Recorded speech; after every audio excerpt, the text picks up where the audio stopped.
ഗുരുവായൂർ ക്ഷേത്രത്തിലെ മഞ്ജുള ആലിന്റെ കഥ അറിയാമോ? മഞ്ജുള ഒരു വാരസ്യാർ പെൺകുട്ടിയായിരുന്നു. അവൾ വലിയ ഒരു കൃഷ്ണഭക്ത ആയിരുന്നു. ഗുരുവായൂരിലായിരുന്നു അവരുടെ വീട്.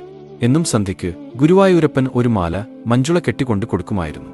ഭഗവത് നാമം പാടിക്കൊണ്ട് പൂക്കൾ കൊണ്ട് മനോഹരമായ മാലകൾ ഉണ്ടാക്കി ദിവസവും ഗുരുവായൂർ ക്ഷേത്രത്തിൽ എത്തിയിരുന്നു. ദിവസവും അമ്പലത്തിലേക്ക് പോകുന്ന വഴിയിൽ കുറച്ചു ദിവസമായി കാലി ചെക്കന്മാരുടെ ശല്യമാണ്. കൂട്ടത്തിൽ നേതാവെന്ന് തോന്നിക്കുന്ന കരുമാടിക്കുട്ടൻ മഞ്ജുള പോകുന്ന വഴിയിൽ നിന്ന് എന്നും കളിയാക്കുകയും ചെയ്യും. പക്ഷേ അവൾ ഗുരുവായൂരപ്പനെ മനസ്സിൽ ഓർത്ത് മറ്റൊന്നും ഗൗനിക്കാതെ നടക്കുകയാണ് പതിവ്.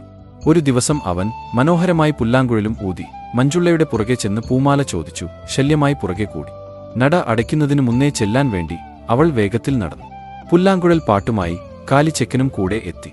ക്ഷേത്ര നടയ്ക്കൽ ചെന്ന അവളെ ക്ഷേത്രം കാവൽക്കാർ അകത്തേക്ക് കയറ്റിയില്ല. ആൽച്ചുവട്ടിൽ ഒരു കാലി ചെറുക്കന്റെ കൂടെ നിൽക്കുന്ന കണ്ടു എന്ന അപരാധം അവളിൽ ചുമത്തി. ഗയിൽ താൻ കൊരുത്ത പുഷ്പഹാരവുമായി വല്ലാതെ സങ്കടപ്പെട്ടു. അമ്പലത്തിനു പുറത്തുനിന്ന് കരയുന്ന മഞ്ജുളയെ അമ്പലത്തിൽ നിന്നും തൊഴുതുവരുന്ന പൂന്താനം കണ്ട് കാര്യം അന്വേഷിച്ചു. മഞ്ജുള സങ്കടത്തോടെ കാര്യം പറഞ്ഞു കൊടുത്തു.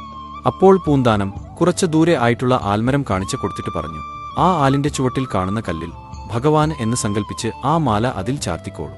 കല്ലിലും മരത്തിലും എല്ലാമുള്ള ഭഗവാൻ ആ മാലയും സ്വീകരിച്ചു കൊള്ളും.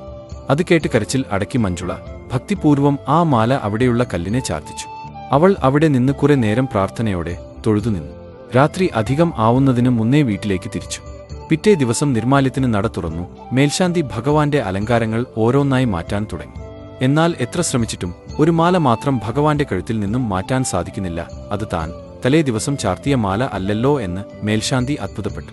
അപ്പോൾ ദർശനത്തിനെത്തിയ പൂന്താനം അവിടെ നിന്നവരോടായി തലേ ദിവസം നടന്ന കഥ പറഞ്ഞു. ഇത് മഞ്ജുള വാരസ്യാർ ഭഗവാനെ സങ്കൽപ്പിച്ച് ആൽച്ചുവട്ടിൽ ചാർത്തിയ മാലയാണ്. ആലിനു ചുവട്ടിൽ കാലിച്ചെക്കന്റെ രൂപത്തിൽ കണ്ടത് മറ്റാരുമായിരുന്നില്ല, അത് സാക്ഷാൽ ശ്രീ ഗുരുവായൂരപ്പൻ ആയിരുന്നു എന്ന്. അതിനാൽ മഞ്ജുളയെ കണ്ട് ക്ഷമ പറഞ്ഞ കൂട്ടിക്കൊണ്ടുവരിക. അവർ വന്നാലേ ഇന്ന് നിർമാല്യം മാറ്റാൻ പറ്റൂ എന്ന്.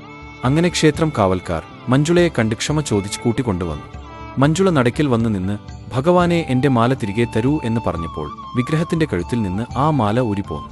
ഭക്തയായ മഞ്ജുള ചാർത്തിയ മാല കണ്ണൻ സ്വീകരിച്ച അന്നു മുതൽ ആ ആലിന് മഞ്ജുളാൽ എന്ന പേരും കിട്ടി എന്നാണ് ഐതിഹ്യം.